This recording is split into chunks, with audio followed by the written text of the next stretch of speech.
Shalom everybody and welcome to Regah Bivrit. My name is Rabbi Dr. Yitzchak Shapira. Every week I am here with you, multiple languages. This is our commitment to you. We are going to learn Hebrew together, and together we're going to dive into the roots of those giants like the Or HaChaim, Ben Ish Chai, the Ramban, Even Ezra. Today commentary specifically on Parashat Vayéchev, when we are changing parasha altogether, and we're really going to focus from now on until the rest of the book of Genesis on Yosef and the life of Yosef. And in this parasha today, Vayéchev, although we are going to look at Yosef specifically, I want to focus your attention today specifically on the words of the Torah about Yaakov, and how should we understand the beginning of the portion. At the beginning of the portion it says Ele Toldot Yaakov Yosef ben Shva Esre. This is very important that we see that. The verse before that though says Vayéchev Yaakov be'eretz megorei aviv be'eretz Canaan. Now I want to deal with both verses together. I'm going to actually go backwards for a moment today, because I think it is important for us to look at two aspects of this. Vayéchev Yaakov, and Yaakov settled in the land of Canaan. We have to understand what it's meant by that, by the Or HaChaim. And then the other thing is Ele Toldot Yaakov Yosef.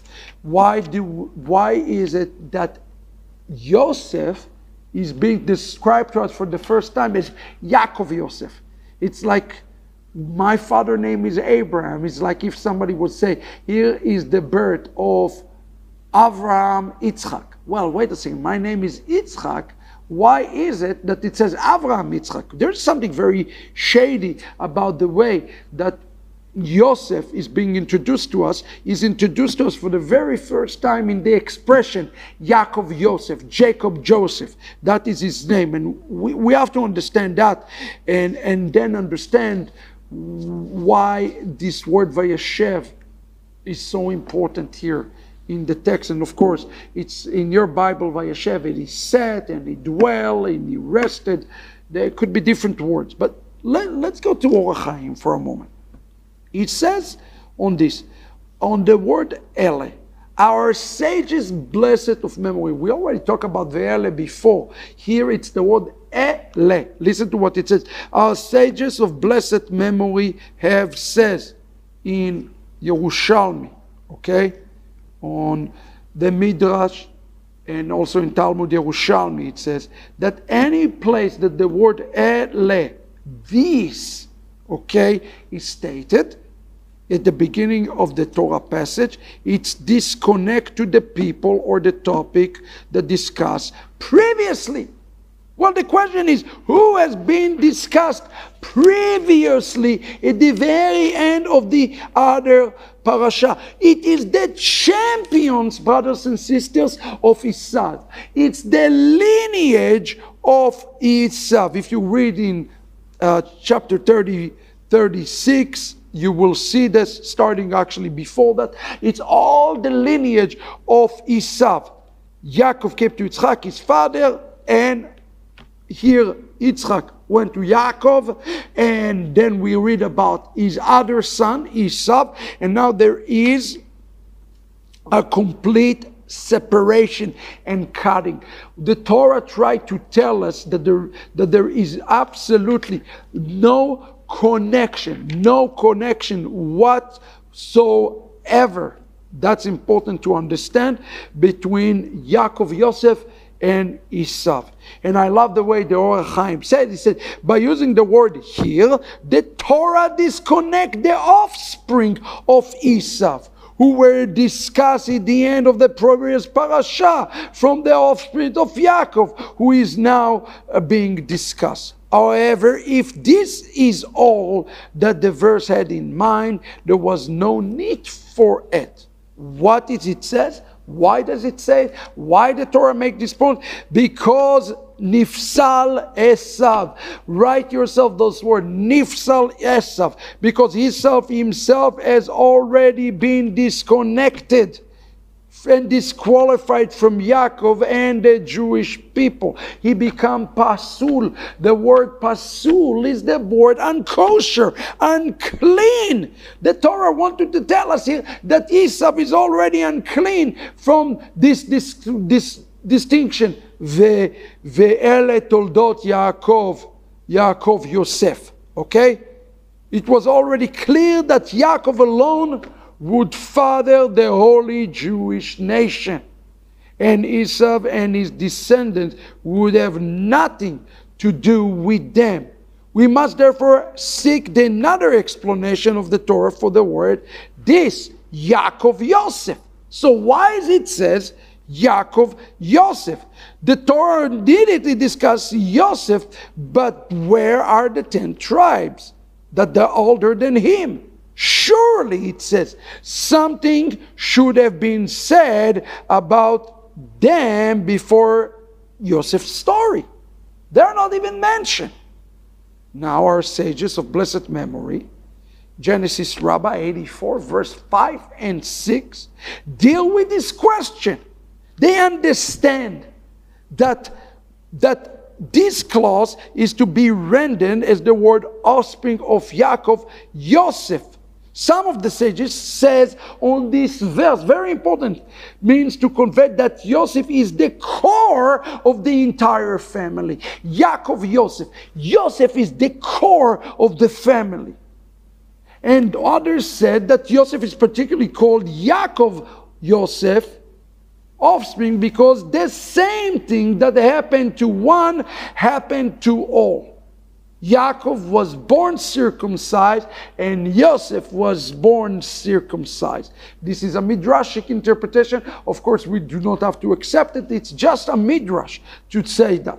Now, let us understand that if it is mean that Yosef is the core of the family and Yosef and Yaakov connect together, and Yaakov, his name is Israel, and Yosef is Mashiach ben Yosef, they are one in the same. They represent one in the same, brothers and sisters. We have to understand the same spiritual DNA. Now, remember what it says in the beginning. It says in the beginning, Yaakov settled in the land of his father lodging. Vayéchev Yaakov be'eretz mekorei aviv. He settled in the land of Canaan. Now, this is important to understand. What is the issue here with this text? Bikesh Yaakov Avinu leyashev beshalva kipetz alav rogzo shel Yosef. Yosef listen to this. Our father Yaakov wished to settle down in tranquility. He wanted shalom. So the anguish of the kidnap of Yosef pounced upon him. The moment that Yaakov says, I want to take a retirement from the tikkun of my brother Esav, all the gates of hell, basically, Or HaChaim says, have opened upon us. This is true for our Jewish people today. The moment we stop rectify Yaakov stop rectify Esav, all the gates have opened against us as Jews. And that's what it says here in the text. That anguish is what the verse is referring to when it said, these are the offsprings of Yaakov. Ele toldot Yaakov. It's talking about that terrible tragedy that's about to happen to Yaakov. Listen to this. Because the Torah seeks, remember when I explained to you, the Ele is a separation from something that happened before. The Torah is seeking to make known that the sale of Yosef and all the subsequent distress in Yaakov's suffering was brought about Yaakov himself. Ele, this is amazing. Yaakov brought his own calamity upon himself. Through his desire was to settle down in tranquility as it is written, Yaakov settled. Therefore, the first continue with the word offspring, or in Hebrew, the word toldot. It is impossible for him to settle in tranquility. He wanted simply to have peace. Joseph, at the age of 17, was able to start. So Vayéchev want to tell us that there are two different episodes in his life. All of the trouble, all of the tikkunim, all of the things that happened to him, and I'll think about all the trouble of Yaakov, does not even equate for the roges, for the pain, for the suffering, this word roges, for the calamities that are going to come about Yaakov. And why is it again? It is because he chose to settle down. When Yaakov stopped working, brothers and sisters, on tikkunim, on repairs, then the enemy found a way to attack us as Jacob. What a lesson for us today. Let us continue and to continue to do the tikkunim in Isav. And the last days, do not settle in Acharit Hayamim. This, friend, is Regah Bivrit for this week.